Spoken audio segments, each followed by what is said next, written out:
तो तुम भी सोचते हो 15 लाख की जॉब लगेगी या नहीं लगेगी? ये क्वेश्चन करो, खुद पता लग जाएगा। ये पूछा गया इतनी सारी कंपनीज के अंदर, क्वेश्चन का नाम है एडजेसेंट फ्लावर्स। तो एज क्वेश्चन सेज, भैया हमारे पास यहाँ पे एक एरे गिवन है जिसमें 1 रिप्रेजेंट करता है फ्लावर है, 0 रिप्रेजेंट करता है फ्लावर नहीं है। मुझे इसके अंदर टी फ्लावर्स प्लेस करने हैं और इस तरीके से प्लेस करने सच दैट कहीं पे भी 2 एडजेसेंट फ्लावर्स ना आए। तो इसके अंदर जो हम अप्रोच का यूज करते हैं भाई, वो अप्रोच है हमारी ग्रीडी अप्रोच। अब देखते हैं किस तरीके से हम कर सकते हैं। देखो, इस एरे में मैक्सिमम जितने फ्लावर प्लेस कर सकते हो उतने करो, अगर वो इससे ज्यादा होता है तो बात समझ आ जाएगी। अब करने के लिए मैं यहाँ पे खड़ा हूं, देखो मैं एक इस पर्टिकुलर इंडेक्स पे फ्लावर तभी प्लेस कर सकता हूं जब इससे पहले कुछ ना हो फ्लावर, और इसके आगे भी i+1 पे फ्लावर नहीं होना चाहिए, तभी आई कैन डू इट।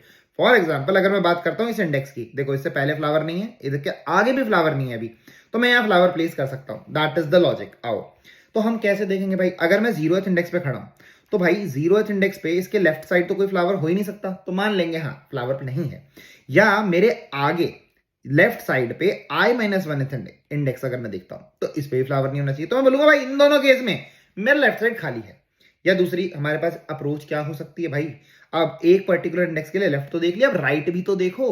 अगर मैं इस इंडेक्स पे खड़ा हूं, देखो अगर मैं लास्ट पे खड़ा हूं तो लास्ट वाले इंडेक्स के आगे तो फ्लावर हो ही नहीं सकता, तो उसमें बोलूंगा ठीक है नहीं है आगे फ्लावर। अब दूसरा मैं बोलूंगा भाई अगर मैं इस पे खड़ा हूं और मेरा i+1 इंडेक्स 0 है तो इसका मतलब वहां पर भी फ्लावर नहीं है।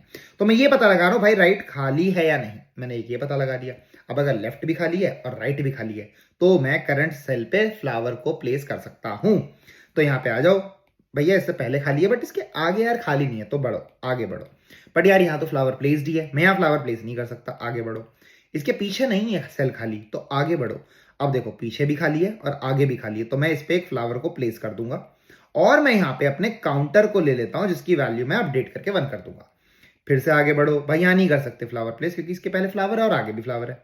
फिर आया आगे बढ़ा, देखो फिर आया आगे बढ़ा, फिर आया आगे बढ़ा, देखो इसके पीछे फ्लावर नहीं है, इसके आगे भी फ्लावर नहीं है, तो मैं एक फ्लावर यहां पर भी प्लेस कर सकता हूं आसानी से।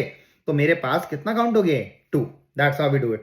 Since count is greater than equals to T, तो बात बन जाएगी। आई होप इसकी टाइम कॉम्प्लेक्सिटी आपको समझ आ गई होगी, बिग O ऑफ n होगी और हमारी स्पेस कॉम्प्लेक्सिटी कितनी हो जाएगी, O1। आई होप आपको मजा आया होगा, समझ भी आया होगा। ऐसी वीडियोस के लिए फॉलो कर लो कोडिंग ब्लॉग्स को। जाते जाते ध्यान रखना, कोडिंग मतलब कोडिंग ब्लॉग्स।